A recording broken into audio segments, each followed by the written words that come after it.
NCL Singrauli के outsourcing ठेका मजदूरों ने पीएलआई बोनस मिलने की खुशी में कोलफील्ड लेबर यूनियन के सदस्यों का सम्मान किया। एनसीएल सिंगरौली के आउटसोर्सिंग ठेका मजदूरों ने अपने कार्यकर्ताओं के प्रति आभार व्यक्त किया। सम्मान समारोह में यूनियन के सचिव अशोक कुमार धारी, अध्यक्ष वासुदेव सिंह और कार्यकारिणी सदस्य देवाशीष सरकार, आनंद सिंह और शैलेश सिंह शामिल हुए।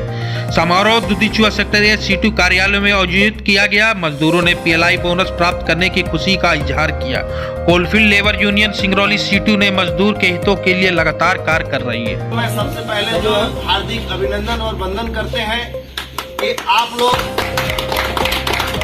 आज कार्यालय में आके हम लोगों को सम्मानित कर रहे हैं।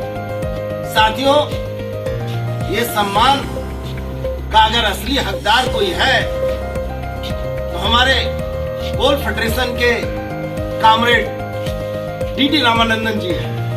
क्योंकि पिछले बार जब हमारा ऑल इंडिया कोल वर्कर फेडरेशन का जब बैठक हुई थी तो उस बैठक में तय हुआ था और इस बैठक में तमाम जो है मुद्दों के साथ ये मुद्दा भी आया था कि जिस तरह से हमारे परमानेंट मजदूरों को पीएलआर का भुगतान होता है, उसी तर्ज पे क्यों ना हम लोग जो है आउटसोर्सिंग ठेका कर्मचारियों को पीएलआई का भुगतान का डिमांड हम लोग जो है कोल इंडिया प्रबंधन के सामने रखें।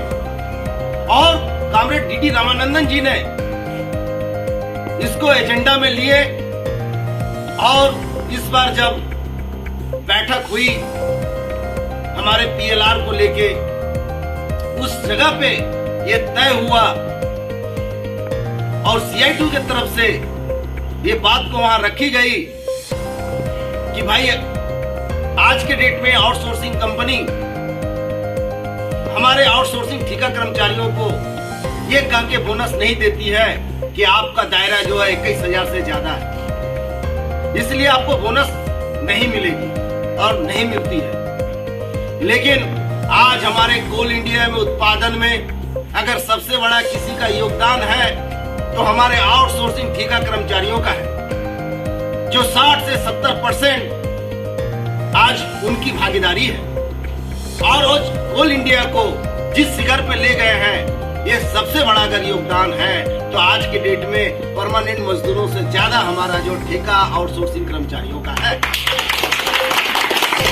रामानंदन जी जब इस बात को रखे कि नहीं, इनको भी पीएलआई के तहत इनको बोनस का भुगतान होना चाहिए, उसी श्रेणी से सारा टेक्नोलॉजी के लोग ने कामरेड डीडी रामानंदन के इस पॉइंट्स को जो समर्थन किए और समर्थन करने के बाद 29/9/2024 को ये निर्णय हुआ कि हमारे जिस तरह से पीएलआर परमानेंट मजदूरों को मिलता है, उसी तर्ज पे जो है पीएलआई का भुगतान जो 21,000 के दायरे में भी है या नहीं है, उनका भी भुगतान होगा।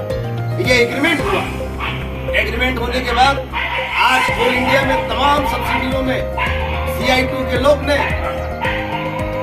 इस हक अधिकार को लेने के लिए संघर्ष को तेज किए और उसी तर्ज पे हमारे नार्दर्न कोल लिमिटेड में भी दुधीचुआ से ये आवाज उठी कि ठेका प्राइवेट मजदूरों को जो है पीएलआई का भुगतान करना होगा। हम लोगों ने तमाम जगहों पे पत्र दिया और इसी तर्ज पे एनसीएल के तमाम सब्सिडियों में, परियोजनाओं में इसको देखने को मिला कि वहाँ का हमारा मजदूर साथी जो आउटसोर्सिंग ठेका कर्मचारी है, उन्होंने हर अपने परियोजना के अधिकारियों से बात किए, कंपनी के अधिकारियों से बात किए, धरना प्रदर्शन किए। आज हमको लगता है तमाम कई ऐसे जगह पे जहाँ पे जो है पेमेंट होना शुरू हो गया है। और हमारा सबसे पहला 29 तारीख को ही हमारे एनसीएल के 2-3 कंपनियों ने जो भुगतान कर दिया। और कल जाके बड़ा हमें जब मैसेज मिला, हमें बहुत सुकून और बड़ा खुशी और बहुत हर्ष हुआ कि हम दुधीचुआ में भी पेमेंट कराने में सफल हुए।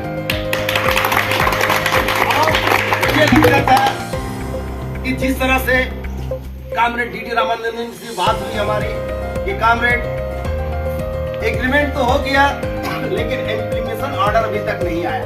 यहाँ के परियोजना अधिकारी बार बार बोलते हैं कि जो है इम्प्लीमेशन ऑर्डर नहीं आया। कामरेड ने और तमाम ट्रेड यूनियन के लोगों ने बात की है और 26/10 को इम्प्लीमेशन ऑर्डर भी आ गया और 29 तारीख तक एनसीएल में पेमेंट होना भी शुरू हो गया। ये श्रेय जो यहाँ के कामगार जो आउटसोर्सिंग ठेका मजदूर कर्मचारी हैं इनको जाता है। ये आपकी हक की कमाई है, ये जो मिला है ये आपकी हक की कमाई है, ये आपका अधिकार है। आप अपने अधिकार को लेने में कामयाब हुए हैं, ये आपको मिलना चाहिए था, ये आपका हक था, ये कोई भीख नहीं है, ये आपको कोई दे दिया, ये आपका हक था, ये आपका कमाया हुआ संपत्ति था।